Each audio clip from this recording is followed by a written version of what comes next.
স্বাগতম জানাই ক্লাসে। আজকে আমরা শ্রীমদ্ ভগবদ গীতা দ্বিতীয় অধ্যায় সাংখ্য যোগের 19 নম্বর শ্লোক অধ্যয়ন করব। প্রথমে আমরা সংস্কৃত শ্লোক উচ্চারণ করব, আমার পিছনে পিছনে আপনারা উচ্চারণ করবেন। যা এনং বেত্তি হন্তারং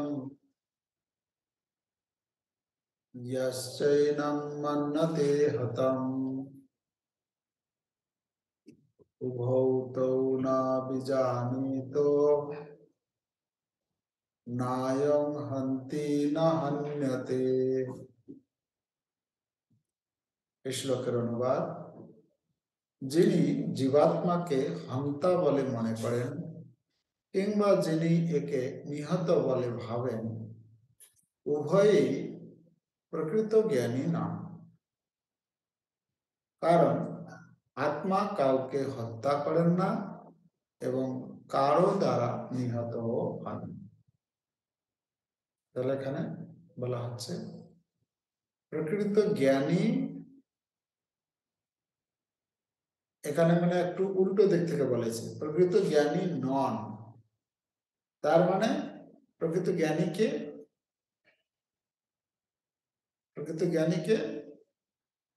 এখানে জ্ঞানী নন বলা হচ্ছে। কাকে না? যে মনে করে য এনম ব্যক্তি হন্তা, যে মনে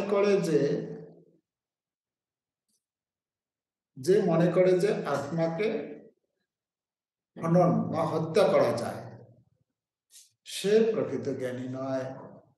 আর যে মনে করে যে আত্মার দ্বারা নিহত হয়, যশ্চৈনং মন্যতে হতম, হতম মানে হচ্ছে নিহত হওয়া। যে মনে করে যে আত্মার দ্বারা নিহত হয়েছে আর যে মনে করে যে আত্মা নিহত করেছে, তো দুজনেই প্রকৃত জ্ঞানী নয়। তাহলে প্রকৃত জ্ঞানীটা কি হবে? তার উল্টোটা, যে মনে করবে যে জীবাত্মা কাউকে হত্যা করে না আর জীবাত্মা কারো দ্বারা হত্যা হয় না, সে হচ্ছে প্রকৃত জ্ঞানী। উভৌ তো না বিজানিত। উভৌ তো না বিজানিত মানে যে মনে করে যে আত্মা হত্যা করে, সে আত্মা সম্বন্ধে জানে না। আর যে মনে করে যে আত্মার দ্বারা নিহত হয়, সেও আত্মা সম্বন্ধে কিছু জানে না।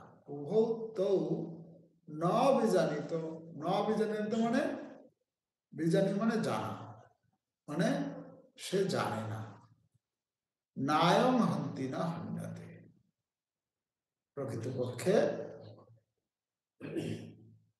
নায়ং ন অয়ং হন্তি না হন্যতে, মানে আত্মা কারো দ্বারা হত্যাও হয় না আর আত্মা কাউকে হত্যাও করে না।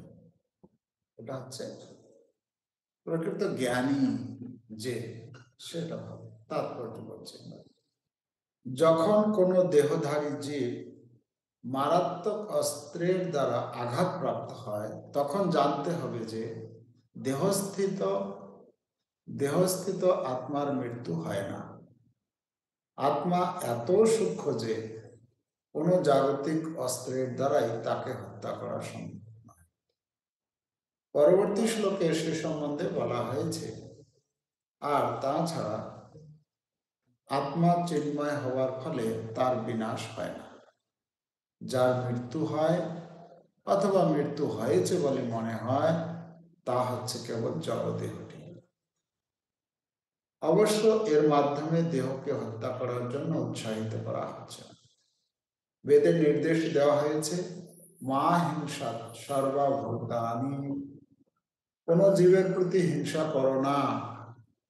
আবার আত্মা নিহত হয় না, এই বিচারের মাধ্যমে পশু হত্যাকেও উৎসাহিত করা হচ্ছে না।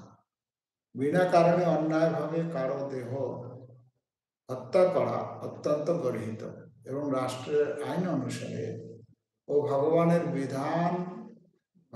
বিধানেও তা শাস্তিযোগ্য।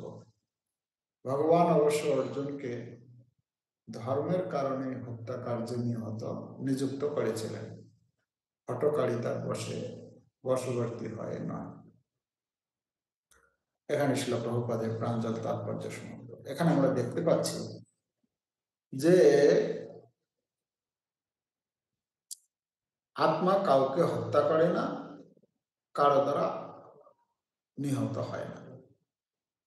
এখানে আমরা এর আগের শ্লোকে 18 নম্বর শ্লোকে পড়েছিলাম, সেখানে ভগবান বলেছিলেন যে অবিনাশী, অপরিমেয় ও শাশ্বত আত্মার জড়দেহ অবশ্যই বিনাশশীল। মানে জড় দেহটি অবশ্যই নষ্ট হয়, আর আত্মা কখনো নষ্ট হয় না। সেই কথাটাকে আরো জোর দেওয়ার জন্য, দৃঢ়তা আনার জন্য এখানে এই এই শ্লোকে ভগবান বলছেন যে প্রকৃতপক্ষে আত্মাকে কেউ মারতে পারে না, আর আত্মা কাউকে মারে না।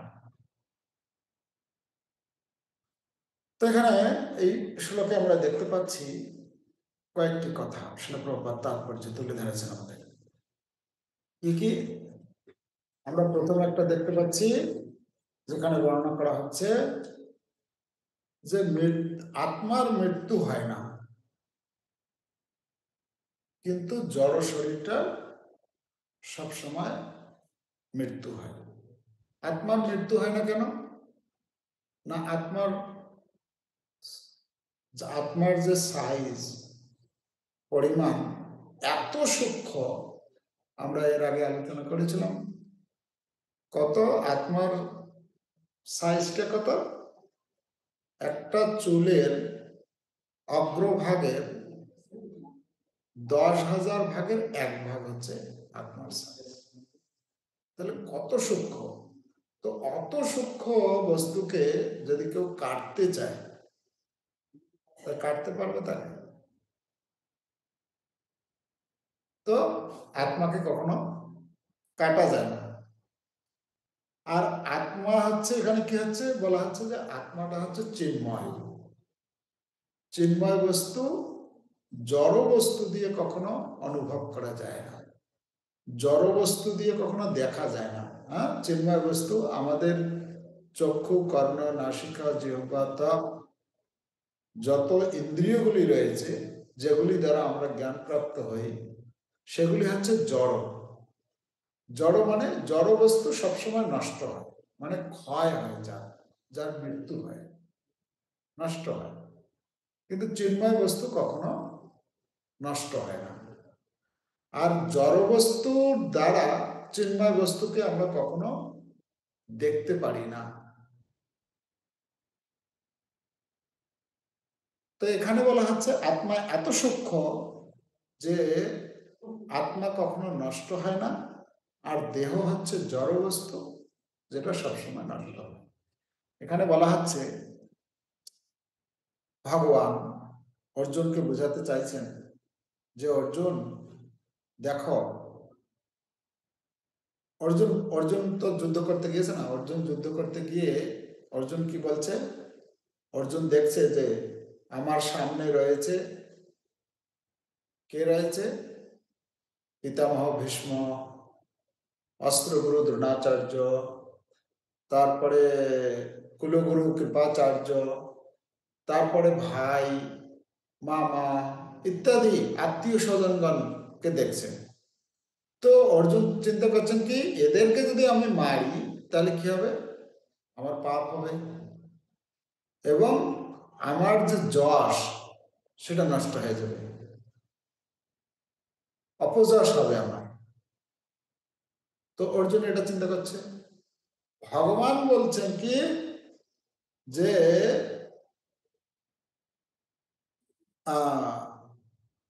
ভগবান এটা বোঝাতে চাইছেন যে অর্জুন দেখো, প্রকৃতপক্ষে তুমি যে চিন্তা করছো যে এদেরকে মারলে তোমার পাপ হবে, তুমি তো এদেরকে মারতেই পারবে না। এদেরকে মারতে পারবে না মানে এদের যে এদের যে দেহ, দেহটাকে তুমি মারবে, কিন্তু তুমি তো আত্মা যেটা, তাকে তো কখনো মারতে পারবে না। তো তুমি এদেরকে মারবে কি করে? এদেরকে মারতে পারবে না তুমি। তো যদি কেউ মনে করে, মানে অর্জুন যেটা মানে চিন্তা করছে যে আমি এদেরকে মেরে দেব, এটা আমার পাপ হবে। ভগবান বুঝাতে চাইছেন তুমি যে চিন্তা করছো যে এদেরকে মেরে দিলে পাপ হবে, এদেরকে মারা মানে এদেরকে কখনো মারতে পারে না, মানে আত্মাকে কখনো মারতে পারে না। যদি কেউ যদি মনে করে যে আমি একজনকে মেরে দিয়েছি, যে তুমি যদি মনে করো যে এই যে কুলগুরু কৃপাচার্য বা অস্ত্রগুরু দ্রোণাচার্য বা পিতামহ ভীষ্মদেবকে আমি মেরে দিয়েছি, এটা যদি মনে করো তাহলে এটা হচ্ছে তোমার দেহে আত্মা বুদ্ধি, মানে যাকে বলা হয় দেহাত্মা বুদ্ধি। আমরা এখন দেহাত্মা বুদ্ধিতে আছি। আমাদের ভালো মন্দ যা কিছু বিচার করি দেহকে কেন্দ্র করে। আমরা ভালো আছি যে আমরা জিজ্ঞেস করি না কেউ কাউকে কেমন আছেন, তো আমরা কাকে কেন্দ্র করে বলি ভালো আছি মন্দ আছি? শরীরকে কেন্দ্র করে। শরীরকে কেন্দ্র করে আমরা বলি যে আমি ভালো আছি, আমি খারাপ আছি। কিন্তু কখনো কি আমরা আত্মাকে বলে কখনো কেউ বলি? আচ্ছা, আমাদের আমি বলতে আমি কাকে বোঝাচ্ছি? আমি বলতে কে? আমি হচ্ছি আত্মা। তো যখন আমি একজনকে জিজ্ঞেস করি আপনি কেমন আছেন, তখন কাকে কেন্দ্র করে আমি উত্তরটা দিই? আত্মাকে কেন্দ্র করে দিই না শরীরকে কেন্দ্র করে দিই? হ্যাঁ, আমি এই জাস্ট বাইরে গিয়েছিলাম একজন প্রভুকে, যেহেতু আমি অনেকদিন পর মায়াপুরে এসেছি, প্রায় 50 দিন পর মায়াপুরে এলাম। তো একজন প্রভুর সঙ্গে প্রভু দেখেই আমাকে দূর থেকে বলছেন, সিনিয়র প্রভু অনেক, বলছেন গৌতম প্রভু ওয়েলকাম। তো আমি ওনাকে জিজ্ঞেস করলাম প্রভু কেমন আছেন? বলছে আমার ঠান্ডা লেগে গেছে। তো সাধারণত যখন আমরা কাউকে জিজ্ঞেস করি উত্তরটা যে আসে সেটা কাকে কেন্দ্র করে আসে? শরীরকে কেন্দ্র করে আমরা উত্তর দিই না। আমাদের চেতনা, আমাদের চিন্তা ভাবনা সবকিছু শরীরকে কেন্দ্র করে। কিন্তু আসলে আমি কি শরীর? আমি শরীর না, আমি হচ্ছি আত্মা। হরিদাস ঠাকুরকে যখন চৈতন্য মহাপ্রভু জিজ্ঞাসা করলেন, হরিদাস তুমি কেমন আছো? বলছে প্রভু শরীরটা সুস্থ আছে, মনটা সুস্থ নেই। কেন? কি হয়েছে? না প্রভু আমি তো আমার যে ব্রত 3 লক্ষ নাম জপ করা, তো নাম সংখ্যা পূরণ করতে আমার সারাদিন শেষ হয়ে যাচ্ছে। হ্যাঁ, মানে নামের রুচি, মানে নাম সংখ্যা পূর্ণ হচ্ছে না, এই জন্য অসুস্থ। কিন্তু আমরা কাকে কেন্দ্র করে বলি? আমরা আমাদের শরীরকে কেন্দ্র করে বলি যে আমার শরীর কেমন আছে। আপনি কেমন আছেন বলে, শরীর যদি ভালো আছে বলে হ্যাঁ ভালো আছে। শরীর যদি ভালো নেই তো আমি বলি যে না ভালো নেই আমি। কিন্তু আত্মাকে কেন্দ্র করে আমরা বলি না। আচ্ছা যাই হোক, যে কথাটা এখানে আসছে, যে যাকে বলা হয় এটাকে কি বলা হয়? দেহাত্ম বুদ্ধি। দেহাত্ম বুদ্ধি মানে দেহকে আত্মা বলে মনে করা। আমি আমি মানে আমার এই শরীরকে বোঝাচ্ছি আমি, কিন্তু আসলে আমি যে হচ্ছি আত্মা সেটা আমাদের, সেই বুদ্ধি আমাদের নেই। আর তার জন্যই আমরা এই অনুশীলন করছি। হ্যাঁ, যেদিন আমাদের আমাদের এই অভ্যাস করতে করতে করতে করতে একদিন হবে যে আমি এবং আমার দেহ হচ্ছে আলাদা, সেদিন আমি বুঝতে পারবো যে হ্যাঁ, আমার এবারে কিছু কিছু উন্নতি হয়েছে। আমাদের একজন আমাদের গুরুদেব শ্রীমৎ জয় প্রকাশ স্বামী গুরু মহারাজ বলছিলেন, আমি অনেক সেবা করতে চাই, অনেক কিছু সেবা করতে চাই, আমার আমার আমার সেবা করার স্পিড এত যে আমি অনেক কিছু করব, কিন্তু আমার শরীরটা পারছে না, ও আমার সঙ্গে ছুটে দৌড়াতে পারছে না, ও করে উঠতে পারছে না, এরকম বলছে। বলছে আমার শরীরটা পাচ্ছে না, আমার শরীরটা ক্লান্ত হয়ে পড়ছে। বলছে আমি দিন রাত পুরো সেবা করতে চাই ভগবানের। তো তার অর্থ কি? তার অর্থ হচ্ছে আমি সেবা করতে চাই মানে আত্মা, আর শরীর পারছে না মানে আত্মা থেকে শরীর আলাদা, এটা বোঝানো হচ্ছে। ওকে, তো এখানে বলা হচ্ছে যে দেহাত্ম বুদ্ধি, এটাকে বলা হচ্ছে দেহাত্ম বুদ্ধি। তাহলে আরেকটা কথা বলা হচ্ছে এখানে, কেউ হয়তো বলতে পারে, প্রপাত তাৎপর্য তুলে ধরেছেন, কেউ হয়তো বলতে পারে বাহ ভালো কথা তো, আত্মা তো কাউকে মারে না, অতএব তাহলে আমরা যে কেটে কুটে খাই তাহলে আর অসুবিধা কি? আত্মা তো কখনো মরে না, আমি তো মারছি না, তাদেরকে কেন বলা হচ্ছে আত্মা কাউকে মারতে পারে না? তো আমি যদি কাউকে যদি মারি, মেরে যদি খাই, তাহলে তো কোনো অসুবিধা নেই, বলতে পারে না? তাহলে তো পাপ হওয়ার কথা না, অসুবিধার কোথায়?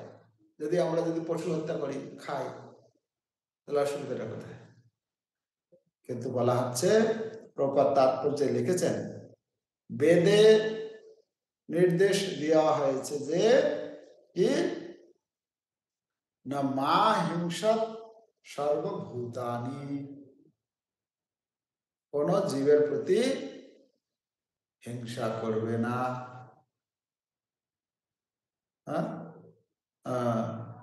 অহিংসায় পরম ধর্ম বলা হয়। আমাদের খ্রিস্টান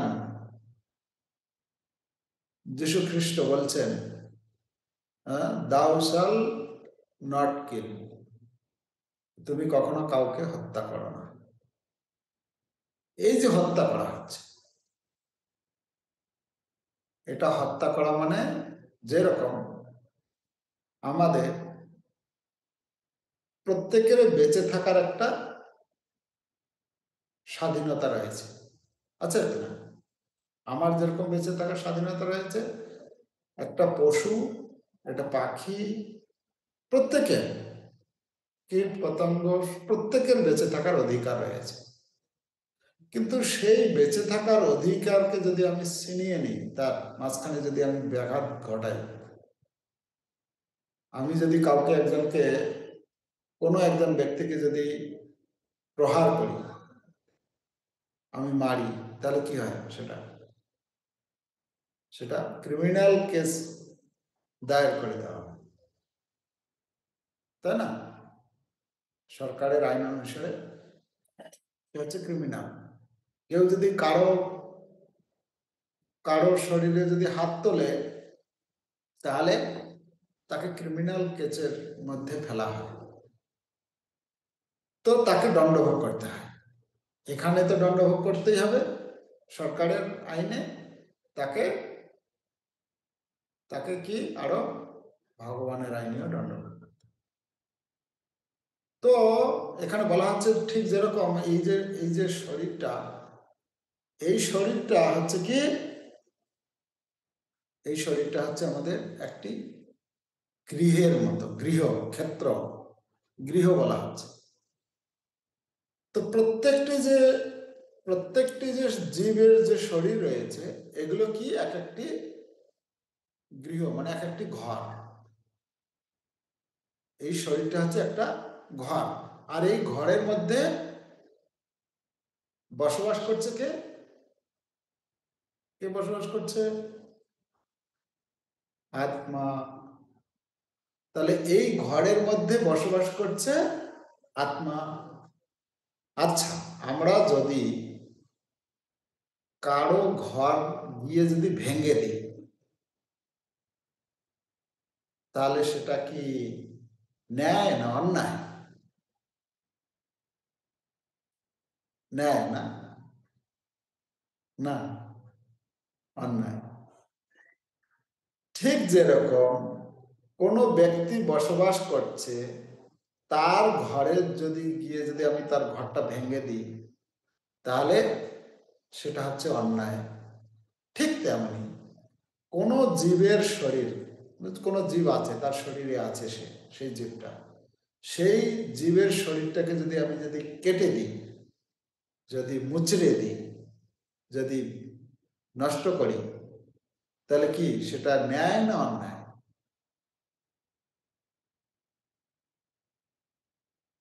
কোনো একটা পশুকে কেটে ফেললাম,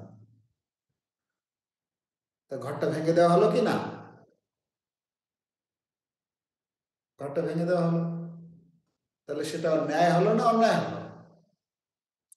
আর অন্যায় যে করে তাকে কি শাস্তি দেওয়া হয় না পুরস্কৃত করা হয়? পুরস্কৃত করা হয় না। ওকে, তাহলে তাকে শাস্তি দেওয়া হয়। তাহলে আমরা এখান থেকে জানতে পারছি, এই শ্লোক থেকে, যে বলা হচ্ছে যে আমাদের এখানে শরীর নষ্ট হয় না, মানে কি বলে, শরীরটা নষ্ট হয়, আত্মা নষ্ট হয় না। এটার অর্থ এই নয় যে কাউকে আমরা পশু হত্যা করতে উৎসাহ দিচ্ছি না, কোনো কাউকে আমরা পশু হত্যা করতে উৎসাহ দিচ্ছি না। এখানে বলা হচ্ছে প্রত্যেকটি জীবের বেঁচে থাকার অধিকার রয়েছে, সেই বেঁচে থাকার অধিকারে যদি আমরা বাধা হই, তাহলে আমাকে তার জন্য শাস্তি ভোগ করতে হবে। সেটা আমি জেনে করি, না জেনে করি, নিজের অহংকারের বশবর্তী হয়ে করি, বা অজ্ঞানতার বশবর্তী হয়ে করি, যে কোনো ভাবেই করি না কেন, আমাকে তার পাপের শাস্তি ভোগ করতে হবে। কি একটা কথা আছে না বাংলাতে, পাপ না ছাড়ে বাপ বাপকে, না কি এরকম একটা কথা আছে না? তো পাপ যদি আমি করি, তাহলে আমাকে তার শাস্তি ভোগ করতে হবে। কেউ কেউ বলে না, আরে কে দেখতে যাবে, যতদিন বেঁচে আছো ফুর্তি করো, মৃত্যুর পরে কে কি হবে না হবে কে দেখতে যাবে? আমাদের শ্রী শ্রীমৎ ভক্তি পুরুষোত্তম সেই মহারাজ বলেন, কেউ দেখতে যাবে না। কে দেখ কে দেখবে? শুধু ওই যমরাজের যে দূত যারা শাস্তি দিবে তারা দেখবে, আর তুমি দেখবে, অন্য কেউ দেখার সেখানে থাকবে না।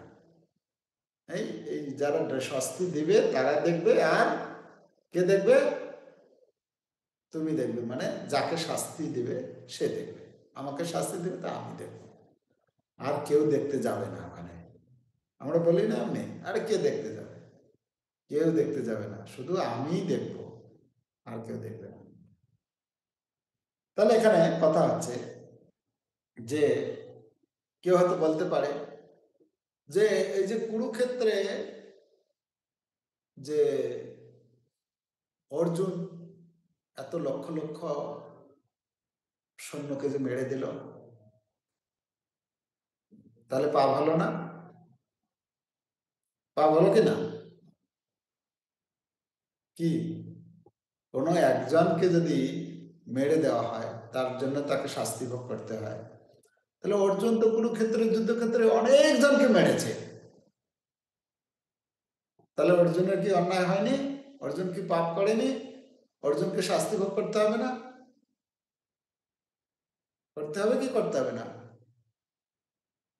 শাস্তি হওয়া উচিত না?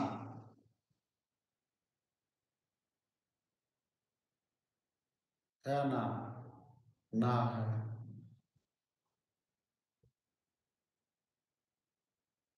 আচ্ছা আমি এমনি জিজ্ঞাসা করছি আপনারা মাথায় এরকম এরকম করতে পারেন বা এরকম এরকম। ঠিক আছে শাস্তি হওয়া উচিত অর্জুনের অর্জুনের পাপ হয়েছে হ্যাঁ একজন বলছে হ্যাঁ, আর কেউ বলছেন না কেউ চিন্তা করছে কোন দিকে করবো এইদিকে করবো না এইদিকে না আচ্ছা তো কথা হচ্ছে প্রপাত তাৎপর্যের একদম শেষের লাইন লিখেছেন তাৎপর্যের একদম শেষের লাইনে লিখেছেন লিখেছেন একবার পড়িনি এখানে বলছেন যে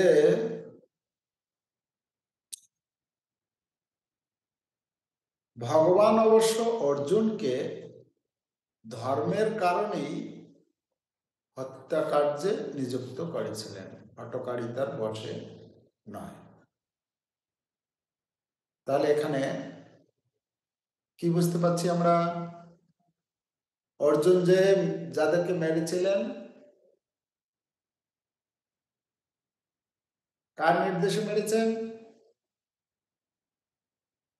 ভগবানের নির্দেশে মেরেছেন আচ্ছা আচ্ছা একটা আমরা আর একটা উদাহরণ আমরা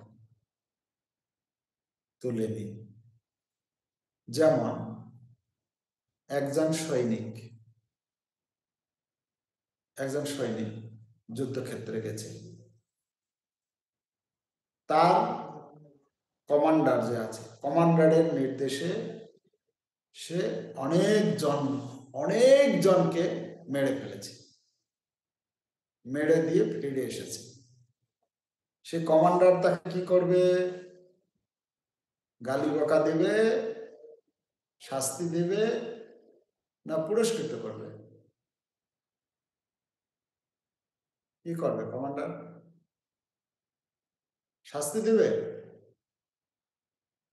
তুমি কেন এতজনকে মেরেছ কেন অনেকজনকে মেরে এসেছে তাকে কি করবে তাকে পুরস্কৃত করবে এমনকি সরকার এরকম অনেক ব্যক্তিকে আমি কালকে আসছিলাম কালকে আমি হায়দ্রাবাদ এয়ারপোর্টে যখন ঢুকছিলাম তখন ওখানে লেখা ছিল একজন একজন পুলিশ সাব ইন্সপেক্টরের ফটো সহ নিচে লিখে দিয়েছে যে সে কি ভাষাটা এরকম ছিল মানে অনেক ভালো কার্য করেছে সে তার জন্য তাকে মানে কিছু পুরস্কৃত করা হয়েছে তার ফটো সহ ওখানে দেওয়া আছে তার নাম দেওয়া আছে তো কেউ যদি এরকম যুদ্ধক্ষেত্রে গিয়ে যদি অনেকজন কমান্ডারের নির্দেশ অনুসারে যদি অনেকজন ব্যক্তিকে যদি মেরে দেয় ব্যক্তি মানে সেই চোর ডাকু টেরোরিস্ট যারা তাদেরকে যদি মেরে দেয় তাহলে সরকার কি করে তাকে তাকে পুরস্কৃত করে তাদেরকে পুরস্কার দেওয়া হয় যেমন আমি আমার একজন বন্ধুর মতো আছে সে এরকম ওই পুলিশে কাজ করে আর সে সেই ছত্তিশগড়ের সেই জঙ্গল এরিয়া যে আছে বস্তর বলে সেই জঙ্গলে সে কতজনকে মানে কতজন উগ্রবাদীকে মেরে দিয়েছে তার জন্য তাকে রাষ্ট্রপতি মানে কি বলে রাষ্ট্রপতি তাকে পুরস্কার দিয়েছেন অত সে দেখাচ্ছিল আমাকে বলছিল প্রভু ইয়ে মেরা ইয়ে অ্যাওয়ার্ড মিলা মুঝে মানে এটা সার্টিফিকেটটা দেখাচ্ছে আর আরো অনেক কিছু কি কি ফ্যাসিলিটি দেবে সে অল ইন্ডিয়ায় যে কোনো জায়গায় ট্রেন তার ফ্রি তার ফ্লাইটে করে কতগুলো আছে বছরে কোটা যে এক জায়গা থেকে আরেক জায়গায় সে ফ্রিতে যাওয়া আসা করতে পারবে সে এরকম অনেক কিছু ফ্যাসিলিটি তার জন্য তো কেন ফ্যাসিলিটি না অনেকজনকে মেরেছে তো ঠিক যেরকম একজন একজন কমান্ডারের নির্দেশে যদি অনেকজন শত্রুপক্ষকে মানে অধার্মিক, এখানে ভগবান যাদেরকে মারতে নিয়ে গেছে অর্জুনকে, তো তাদেরকে মারার মাধ্যমে কি হচ্ছে, ভগবান এখানে ভগবান কমান্ডার রূপে ভগবান তাকে পুরস্কৃত। এখানে এখানে অন্যায় হচ্ছে না, ভগবান ধর্মকে স্থাপন করার জন্য এই যুদ্ধ কার্য, এই যুদ্ধের আয়োজন করেছে, তাই না? কিন্তু আমরা যে কাউকে কাটি, কাউকে গলা মুচড়াই, কার জন্য করি? ধর্ম বাঁচানোর জন্য না ধর্মকে নিপাত করার জন্য? হুম? ধর্মকে ধর্মকে আমরা জলাঞ্জলি দিয়ে দিই, তাই না?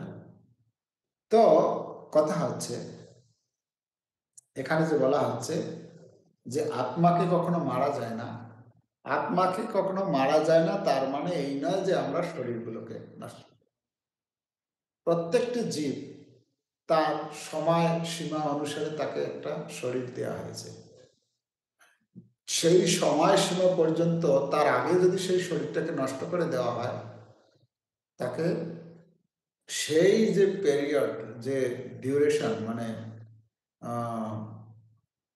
সময়কাল, সময়সীমাটা তাকে পূরণ করার জন্য আবার তাকে জন্ম দিতে হবে। ঠিক আছে?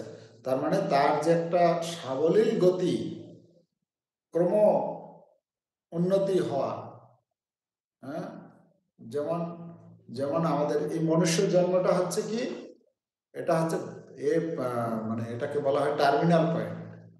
ঠিক আছে? অন্যান্য যে সমস্ত যে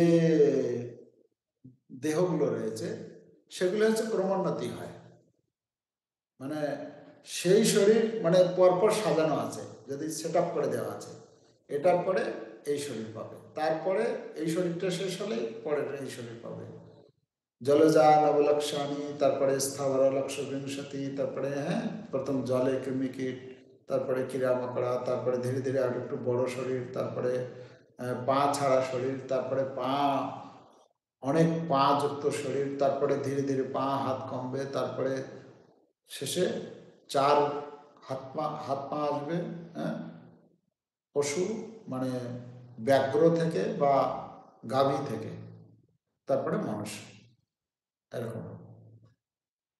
তো এরকম একটা ক্রমোন্নতি আছে, তারপরে মনুষ্য, মনুষ্য এসে এখানে আবার ডিসাইড হবে যে সে কোথায় যাবে। যেরকম টার্মিনাল পয়েন্ট, যে যেরকম আমরা ধর্মতলায় যাই, যদি ধর্মতলাটা হচ্ছে একটা কি, এমন একটা জায়গা, সেখান থেকে সব জায়গায় যাওয়ার আপনি যেতে পারেন, সব জায়গায় যাওয়ার গাড়ি পাবেন সেখানে। কিন্তু না, কথা হচ্ছে সেখান থেকে আপনি চাইলে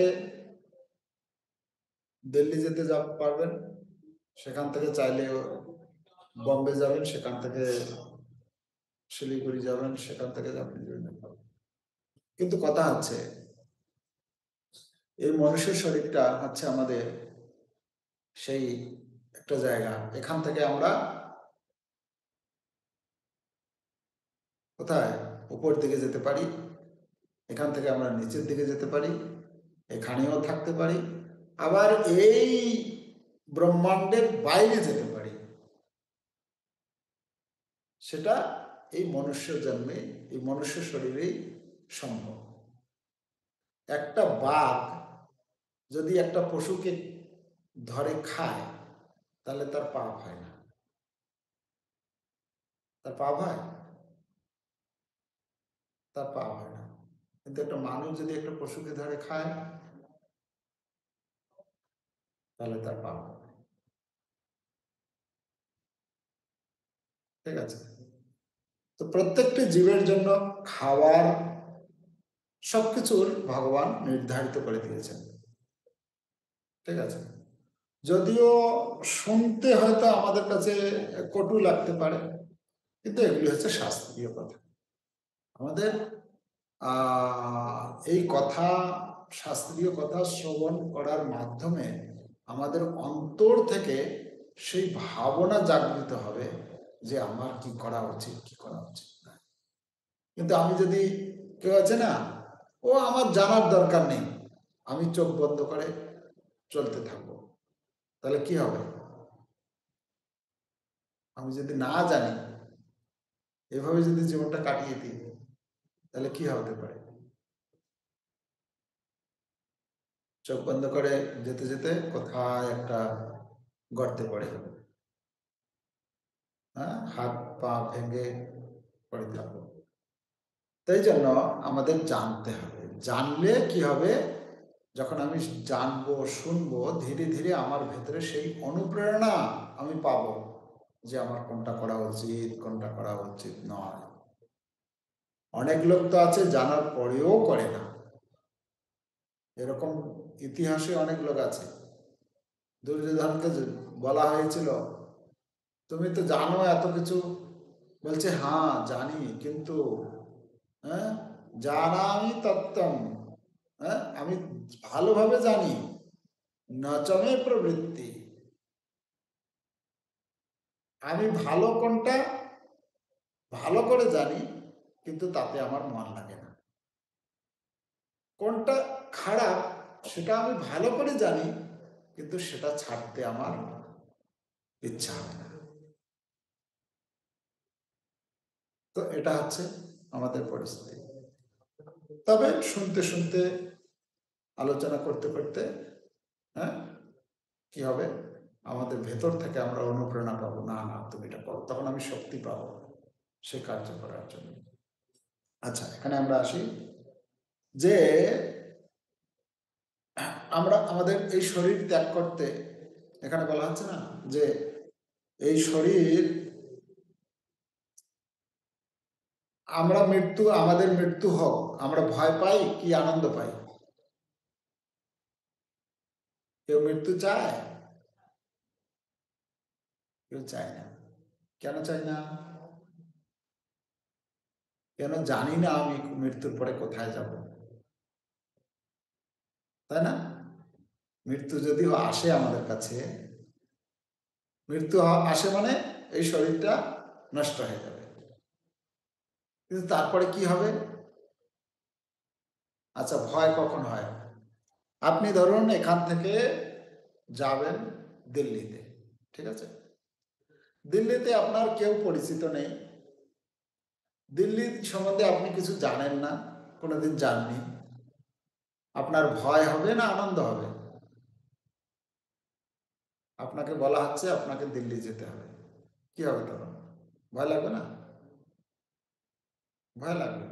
বাবা ওখানে যাব, কোথায় থাকবো, আহ, কিছু খেতে পাবো কি পাবো না, ওখানে ঠান্ডা না গরম, হ্যাঁ লোকজন যে কীরকম, আবার যদি হয় ওখানকার ভাষা জানা নেই আপনার। আমি চিন্তা করছিলাম কয়েকদিন আগে যখন পুরীতে ছিলাম, পুরী থেকে যাব হায়দ্রাবাদে, তো হায়দ্রাবাদে যাব, আমি চিন্তা করছি কোনোদিন হায়দ্রাবাদ যাইনি শহরে, তারপরে ওখানকার ভাষা হচ্ছে আলাদা ভাষা, আমি ওদের ভাষা বুঝতে পারবো না। আর আমি শুনেছি নাকি সাউথ ইন্ডিয়ানরা বাংলা তো জানে না, হিন্দি নাকি বলতে চায় না। কি হবে, কোথায় যাব, কোথায় গিয়ে উঠবো, কি করব? তারপর লাস্টে চিন্তা করলাম ঠিক আছে, ভগবান হাতে ছেড়ে দিই, যা হবে হবে, আগে পৌঁছে যাই তারপর দেখবো, ভগবান ব্যবস্থা করবে।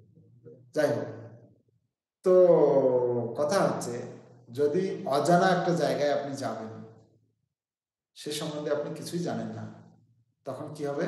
স্বাভাবিকভাবেই ভয় আসবে। কিন্তু আমার যদি জানা থাকে, আজকাল আমাদের কি হয়, কোথাও যদি যাই আমরা, ওখান থেকে আগে, হ্যাঁ হ্যালো আমি অমুক তারিখে আসছি, আচ্ছা থাকার ব্যবস্থা সব ঠিক আছে তো? হ্যাঁ, খাওয়া দাওয়ার ব্যবস্থা, হোটেল টোটেল ভালো সব ঠিকঠাক আছে? বলে হ্যাঁ ঠিক আছে। ও তাহলে কোনো চিন্তা নেই। তখন আনন্দ মানে হয় না যে কখন আমি ট্রেনে উঠবো আর সেই জায়গায় পৌঁছে যাব, তখন আনন্দ হয়, হয় কি না? আপনাকে যদি বলা হয় আপনি কাশ্মীরে যাবেন, ভূস্বর্গ, সেখানে এত সুন্দর পরিবেশ, সেখানে আপেল একদম পুরো কি বলে পাকা পাকা আপেল গাছে ধরে আছে, হ্যাঁ, বিভিন্ন রকমের ফল, হ্যাঁ, আপনি গেলে সেখানে ফ্রি খেতে পারবেন গাছের তলায় বসে বসে। তা আপনার আনন্দ হবে না দুঃখ হবে? কখন আমি যাব, হ্যাঁ না, সেটা ইচ্ছা হবে। তো ঠিক তেমনি আমাদের যে এই শরীরে আছি আমরা, আমরা যদি নিজেকে যদি প্রস্তুতি করি, আমাদের অ্যাড্রেস যদি ভালোভাবে যদি, হ্যাঁ, সেখানে যাওয়ার জন্য আপনি যে জায়গায় যাবেন সেখানকার পরিবেশ কীরকম, সেখানকার কাপড় চোপড় কীরকম, কীরকম কাপড় পরে যেতে হবে, ঠান্ডা না গরম ইত্যাদি সব কিছু আপনার যদি জানা থাকে, তাহলে আপনার আনন্দ হবে। আমরা যদি এখন থেকে সেই ব্যবস্থা করি, মৃত্যুর পর আমি কোথায় যাব, এখন থেকে যদি আমার জানা হয়, আচ্ছা যে জায়গাটা যাব সেটা কি রকম জায়গা, যদি ভালো করে জানি, তাহলে কি মৃত্যুবরণ করতে কি আমার ভয় হবে? আর ভয় হবে না। যেরকম উদাহরণস্বরূপ বলা যাচ্ছে, শ্রীমদ্ ভাগবতমে ষষ্ঠ স্কন্ধে একটা কাহিনী রয়েছে। বৃত্রাসুর আর ইন্দ্র। বৃত্রাসুর এত বড় দুর্ধর্ষ অসুর ছিল, সমস্ত দেবতাদের যে অস্ত্রপাতি ছিল, যা যা দিয়ে মারার জন্য বৃত্রাসুরকে প্রয়োগ করেছিল, ওই সব অস্ত্র এরকম ধরে ধরে ধরে ধরে খেয়ে ফেলেছে। মানে এত শক্তিশালী, সমস্ত দেবতারা মিলে তাকে আর তার সঙ্গে আর পারেনি, পরাস্ত হয়ে গেছে। তখন ভগবানের কাছে তারা প্রার্থনা করছে, ভগবান আপনি কিছু উপায় করুন, এই যে বৃত্রাসুর, এ তো আমাদের, তার সঙ্গে যুদ্ধ করবো কি, আমাদের সমস্ত অস্ত্র সে খেয়ে ফেলেছে, আর তার সঙ্গে আর কি করে যুদ্ধ করবো?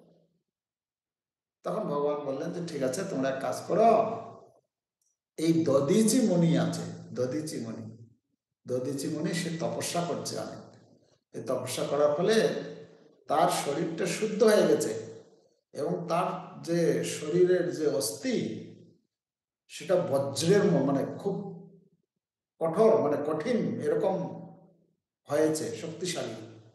তো তোমরা গিয়ে তার কাছে প্রার্থনা করো, তার কাছে প্রার্থনা করে তার এই শরীরটা নাও, তার অস্থি দিয়ে বজ্র তৈরি করো। যাই হোক, তারা দেবতারা ভগবানের কথা অনুসারে সেই অস্ত্র, সেই বজ্র যখন তৈরি করব, সেই বজ্র দিয়ে তার সঙ্গে যুদ্ধ করলে তার সে মৃত্যু হবে না।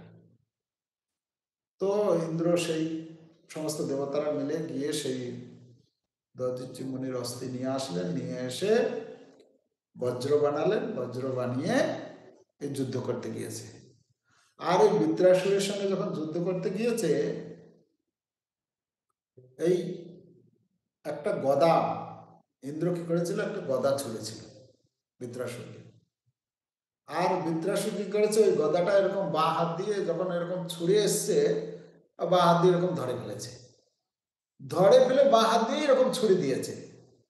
আর সেই গদা গিয়ে ঐরাবতের উপরে বসে মানে যুদ্ধে গিয়েছিল, তো ওই ঐরাবতের মাথায় লেগে কয়েকটা বোল্ট মেরে কত দূরে গিয়ে ছিটকে পড়ে গেছে। আর ইন্দ্রর হাতে যে বজ্রটা ছিল, হ্যাঁ, অস্ত্রটা, সে বজ্রটাও পড়ে গেছে। সে নিরাশ হয়ে গেছে, হতাশ হয়ে গেছে, যে আর আমরা আর এর সঙ্গে পারবো না। তখন কি করছে, বৃত্রাসুর বলছে, এই ইন্দ্র, তোমরা নাকি দেবতা, আমি শুনেছি তোমরা তো ভক্ত ভগবানের, দেবতারা ভগবানের ভক্ত হয় না, অসুরেরা ভগবানের ভক্ত না। আরে তুমি ভগবানের ভক্ত হয়ে ভগবানের কথার প্রতি তোমার বিশ্বাস নেই? ভগবান যখন বলেছেন যে এই বজ্র প্রয়োগ করার মাধ্যমে আমাকে বধ করতে পারবে তুমি, তো ভগবানের কথার প্রতি তোমার বিশ্বাস নেই, যে তুমি ভাবছো যে না, মনে হয় এটা আর কাজ করবে না। আরে গদাটা ছুঁড়েছিলাম, গদাটা উল্টো মেরে দিয়েছে আমাকে বৃত্রাসুর, তে মনে হয় আর এই বজ্রটা কাজ করবে না। আরে ভগবানের কথার প্রতি তোমার বিশ্বাস নেই?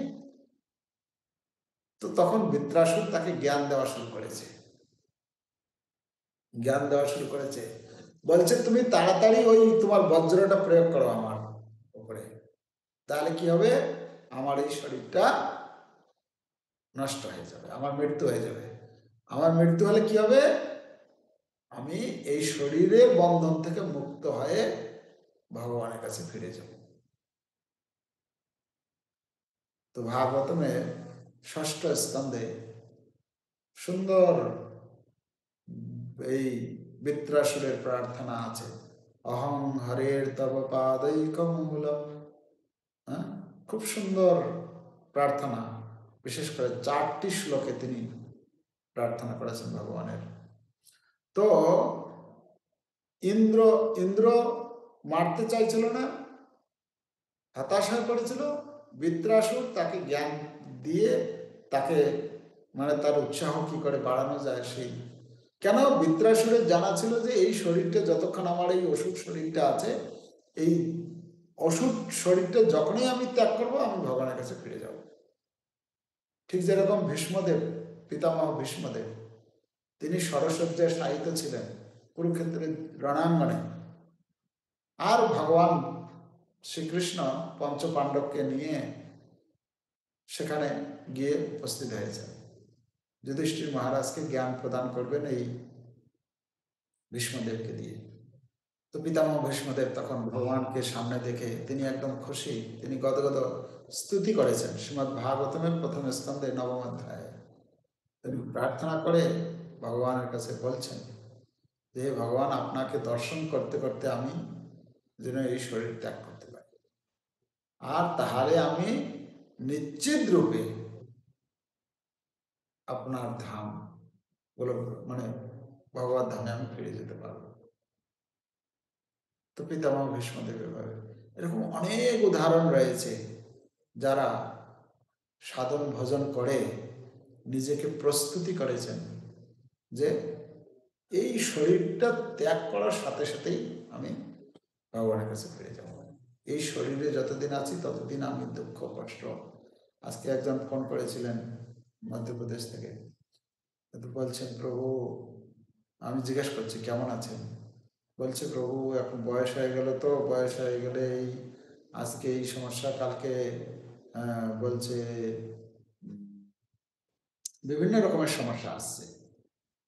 তো আমি ওনাকে বলছি এই যে এত কিছু সমস্যা যে দিচ্ছে, এটা তো বয়স হয়েছে মানে এগুলো আসতেই থাকবে, এটাকে আপনি রোধ করতে পারবেন না। কিন্তু আপনি একটা জিনিস করতে পারবেন, আপনাকে প্রস্তুতি নিতে হবে যে সম্পূর্ণরূপে কি করে আমি ভগবানের চিন্তায়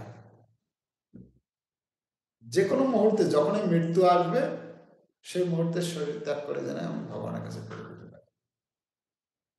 তার জন্য তালিম, তার জন্য প্রস্তুতির দরকার রয়েছে, অভ্যাসের ব্যাপার রয়েছে। অভ্যাস যদি আমরা এখন থেকে না করি, মৃত্যুর সময় আমরা কি করে ভগবানকে স্মরণ করব? সম্ভব না। এই জন্য আমরা এখন থেকে অভ্যাস করতে হবে। অভ্যাস করতে করতে করতে করতে তখন ওই ফাইনালি স্টেজে গিয়ে মেকআপ দিতে পারবো, তাই না? অনেকে হয়তো চিন্তা করছে যে না না, ওই স্টেজে গিয়ে মেকআপ দেবো আমি, সেটা হবে না। হবে সেটা? এটা সম্ভব না। এখন থেকে অভ্যাস করতে হবে। যেরকম যারা এই ড্রামা নাটক এইসব করে, হ্যাঁ, যারা ওই নৃত্য করে, কত প্র্যাকটিস করতে হয় তাদের, করতে হয় না? কত প্র্যাকটিস করতে করতে করতে করতে তারপর গিয়ে তারা স্টেজে গিয়ে সেটা পারফরমেন্স করতে পারে। ঠিক তেমনি আমাদেরও এই যে আমাদের যে চলাফেরা করছি, এটা প্র্যাকটিস চলছে। আমাদের ফাইনাল স্টেজ কোনটা? মৃত্যু। মৃত্যু যখন আসবে সেটা হচ্ছে ফাইনাল। তো আমরা এই যে অনুশীলন করছি, এটা আমরা প্র্যাকটিস করছি। এই করতে করতে করতে করতে যখন আমি একদিন সেই রকম যোগ্যতা অর্জন করব, তখন প্রস্তুত থাকবো যে কোনো মুহূর্তেই মৃত্যু আসুক না কেন, কোনো অসুবিধা নেই। আমাদের কি নাম, ওই কুলশেখর প্রার্থনা করেছেন যে কি শ্লোকটা, কুলশেখর প্রার্থনা করে বলছেন যে হে ভগবান, কৃষ্ণ কৃষ্ণ তদৈ কি কৃষ্ণ তদীয় পদপঙ্কজ পঞ্জরান্ত্রম অদ্বৈব বিশতু মে মানস রাজহংস প্রাণ প্রয়াণ সময়ে কপবাত পিত্তে কণ্ঠাবরোধন বিধৌ স্মরণ কুতস্তে। বলছেন যে কৃষ্ণ তদীয় পদপঙ্কজ পঞ্জরান্ত্রম, হে ভগবান, এখন আমি চাই এক্ষুনি আমার মৃত্যু হোক, মানে আমার এক্ষুনি এই প্রাণ শরীর থেকে বেরিয়ে যাবে। কেন না, এখন আমি আপনার চিন্তন করার, মানে আপনার চিন্তায় মগ্ন আছি। মানস রাজহংস, এই রাজহংস ঠিক যেরকম সরোবরে পদ্মনালকে নিয়ে খেলা করে, আনন্দ করে, ঠিক তেমনি আমার মনরূপী হংস এখন আপনার পাদপদ্মরূপী সরোবরে ডুব মানে ডুবছে। তো এই মুহূর্তে যদি মৃত্যু হয় তাহলে আমি একদম পুরো নিশ্চিত যে আমি আপনার কাছে ফিরে যেতে পারবো। কিন্তু যদি আমার স্বাভাবিক মৃত্যু হয়, না জানি সেই স্বাভাবিক মৃত্যুর সময় আমার কি হবে, তখন আমি আপনার নাম স্মরণ মানে কি বলে উচ্চারণ করতে পারবো না, গলায় ঘর ঘর আওয়াজ হবে, হ্যাঁ, কণ্ঠাবরোধন, কণ্ঠ রুদ্ধ হয়ে যাবে, আপনার নাম উচ্চারণ করতে পারবো না। আর স্মরণ কুতস্তে, তখন যে বলা হচ্ছে মৃত্যুর সময় 40,000 কাঁকড়া বিছা যদি একসাথে কামড়ায়, মানে একটা কাঁকড়া বিছা যদি কামড় দেয় তাহলে জ্বর এসে যায় শুনেছি। যদি 40,000 কাঁকড়া বিছা কামড়ায় তাহলে তার যা যন্ত্রণা, সেই রকম যন্ত্রণা হয় ওই মৃত্যুর সময়, এরকম পরিস্থিতি। তো কুলশেখর বলছেন যে সেই রকম যখন অবস্থা, স্বাভাবিক অবস্থায় মৃত্যু হবে আমার, তখন আমি আপনাকে কি করে স্মরণ করব? আর যদি স্মরণ করতে না পারি তাহলে তো আমার আর ভগবত ধাম ফিরে যেতে পারবো না। তো এই জন্য আমার এখনই মৃত্যু। হ্যাঁ, কণ্ঠাবরোধন কণ্ঠাবরোধন বিধৌ স্মরণম কুতস্তে, কি করে আমি তখন আপনাকে স্মরণ করতে পারবো? তো যারা ভগবানের ভক্ত নিজেকে তৈরি করেন তারা এরকম মৃত্যুকে নিয়ে কোনো চিন্তা করে না, যখন মৃত্যু আসবে অসুবিধা নেই। কিন্তু আমাদের এখন মৃত্যুর নাম শুনলেই ভয় এসে যায়, বাপরে মৃত্যু, আছে না? আমার তো খুব ভয় হয়, তাই না? কেন এখনো এখনো পর্যন্ত তৈরি হয়নি, এখনো পর্যন্ত ব্যাগ গুছানো, এখনো পর্যন্ত সেই প্রস্তুতি নেওয়া হয়নি। হঠাৎ যদি চলে আসে তাহলে আর তাড়াহুড়া করে কি জিনিস ছাড়া পড়বে, কোথায় কি হবে জানি না। এই জন্য প্রস্তুতি করতে হবে আমাদের এখন থেকে। এই যে আমরা ভগবানের কথা শ্রবণ করছি, ভগবদ গীতা আমরা যে অধ্যয়ন করছি, এগুলো হচ্ছে প্রস্তুতি। ভগবানের নাম জপ করা, এগুলো হচ্ছে ভগবানের ধাম কাছে ফিরে যাওয়ার প্রস্তুতি পর একটা একটা করে জিনিস, তাই না? তো আমরা করতে থাকবো, এভাবে করতে করতে করতে করতে ভগবানের কৃপায় যেদিন ভগবান ডাকবেন, ঠিক আছে বেটা হয়ে গেছে তোমার, তুমি চলে আসো, তোমার জন্য একটা আমি গাড়ি পাঠিয়ে দিচ্ছি, ঠিক আছে? যেরকম আজামিলের ক্ষেত্রে হয়েছিল, আজামিল ভজন করতে করতে পুরো রেডি হয়ে গেছে, ভগবান বিমান পাঠিয়ে দিয়েছেন, হ্যাঁ, এসে বিমান দাঁড় করেছেন, আপনি উঠুন চলুন। তো এরকম হয়তো আমাদের চোখে দেখতে পাবো না এরকম কিছু, কিন্তু কমসে কম যখন মৃত্যু হয়ে যাবে তখন যাতে ভগবানের কাছে, ভগবানের চিন্তন করতে করতে, ভগবানের ভক্তের চিন্তা করতে করতে যদি মৃত্যুবরণ করি, ভগবানের ধামে তাই গৌর ব্রহ্মানন্দে হরি হরি বল। हरे कृष्णा कृष्णा कृष्णा हरे हरे, हरे राम राम राम